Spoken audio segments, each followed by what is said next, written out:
So quickly we will revise module 2 of operating system. Here we have to know about the definitions of the process and the process state. Then we have to know about the process, explain about the process state and the PCB. In process state we have 5 different states that we have to write about, that is new, ready, waiting, running and terminate. And also you have to write about the 3 different cases that will be happening in the running state. Along with that, the PCB, that is you have process number, process ID, then you have a program counter and so on, with the neat diagram again.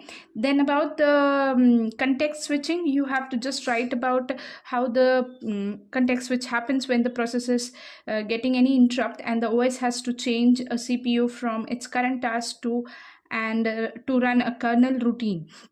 About that you have to write in the context switching. Then about the problems you have based on the scheduling algorithms, which has a non-preemptive algorithms like FCFS and priority non-preemptive and SJF, whereas in the preemptive you have round robin and SRTF and the preemptive priority. Whereas in IPC, that is inter-process communication, you have to deal with the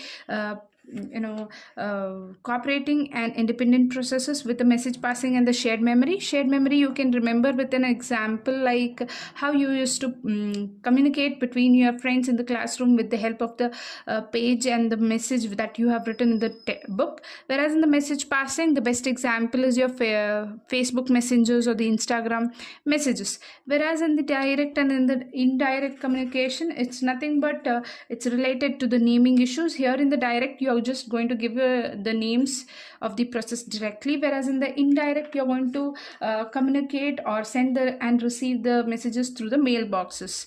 Then we have a multi-threading models, whereas multi-threading models is nothing but we have to first write about the user thread and the kernel thread, and then we are supposed to write about 3 different types of the models, that those are one-to-one, many-to-one and many-to-many. Then we have about the threading issues, that is nothing but the you have fork and the exec, whereas a thread cancellation, signal handling, thread pool, scheduler activation. Among all these, based on the marks you can write it. And whereas about the thread libraries, you have 3 main thread libraries, that is POSIX pthreads, Windows and the Java threads, where you can explain it with the some of the small piece of code.